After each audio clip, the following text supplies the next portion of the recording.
Delhi MCD के चुनावी नतीजे आने शुरू हो गए हैं, जहां पर 15 सालों से भारतीय जनता पार्टी का कब्जा था और वो लगातार दावा भी कर रही थी कि हम फिर से वापसी करेंगे। आम आदमी पार्टी ने उसको जबरदस्त धक्का दिया है।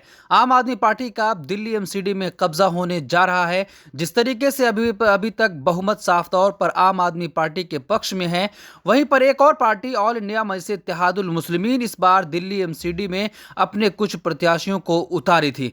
तो उसके हम आंकड़े और उसके नतीजे आपको बताएंगे। एक सीट पर ऑल इंडिया मजलिस-ए-इत्तेहादुल मुस्लिमीन की प्रत्याशी 245 ब्रिजपुरी से सितारा फखरुद्दीन आगे चल रही हैं। वो 69 वोटों से आगे हैं। जो कांग्रेस की उम्मीदवार हैं, उनको लगातार दोनों में टक्कर बनती हुई दिखाई दे रही है और 15 सीटों पर भी कुछ जगहों पर आगे चल रहे थे, लेकिन बाद में अभी काफी पीछे हो गए हैं। कांग्रेस ने कई सीटों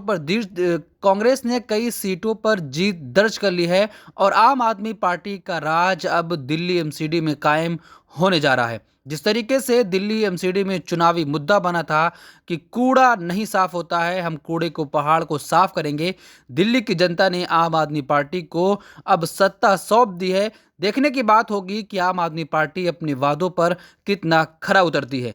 जिस तरीके से लगातार कांग्रेस का ग्राफ नीचे आता दिखाई दे रहा है। विधानसभा का चुनाव हो तो कांग्रेस के पास एक भी सीट नहीं है और अब एमसीडी में भी कांग्रेस पीछे होकर 11 सीटों पर सिमटती हुई दिखाई दे रही है।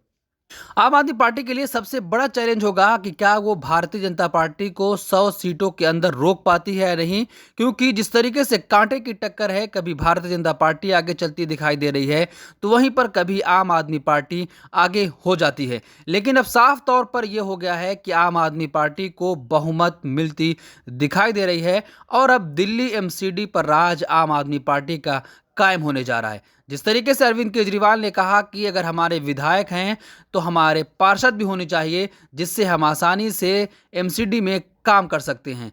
तो दिल्ली की जनता ने केजरीवाल को सत्ता सौंप दी है और वहीं पर ओवैसी की पार्टी, जो इस बार दिल्ली एमसीडी में किस्मत आजमाई कर रहे थे, 15 सीटों पर अपने उम्मीदवार लड़ाए थे, लेकिन सिर्फ एक सीट पर वो आगे चल रहे हैं और वो है बिरजपुरी वार्ड नंबर 245। सितारा फखरुद्दीन उनकी प्रत्याशी हैं। अब देखने की बात होगी क्या वो जो लीड है वो जीत में तब्दील होती है या एक ही नतीजे कुछ और आते हैं। जिस तरीके से पहली बार ऑल इंडिया मजलिस-ए-इत्तेहादुल मुस्लिमीन ने दिल्ली में एंट्री की और उसके बाद लगातार उसके कई बड़े नेता यहां पर आकर चुनावी रैलियां कर गए। 15 सीटों पर वो इलेक्शन लड़ रहे थे। लगातार जनता से कह रहे थे कि हम सिर्फ 15 सीटों पर लड़ रहे हैं, हमें 15 सीटों पर जिताइए। तो अब वहां पर बिरजपुरी से उनकी प्रत्याशी सितारा फखरुद्दीन लगातार आगे चलते हुए दिखाई दे रही हैं। क्या ये जो लीड मिली हुई है, क्या ये जीत में तब्दील होगी या नहीं? आप क्या सोचते हैं? आपकी क्या राय है? कमेंट बॉक्स में अपनी राय ज़रूर दें। आपके कमेंट का इंतज़ार रहेगा। अगर अभी तक आपने हमारे चैनल को सब्सक्राइब नहीं किया है तो सब्सक्राइब ज़रूर कर लें। अगर आप हमें फेसबुक पर देख रहे हैं तो हमारे पेज को फॉलो ज़रूर करें, ताकि ऐसी तमाम खबरें आप तक सबसे पहले पहुंच जाएं।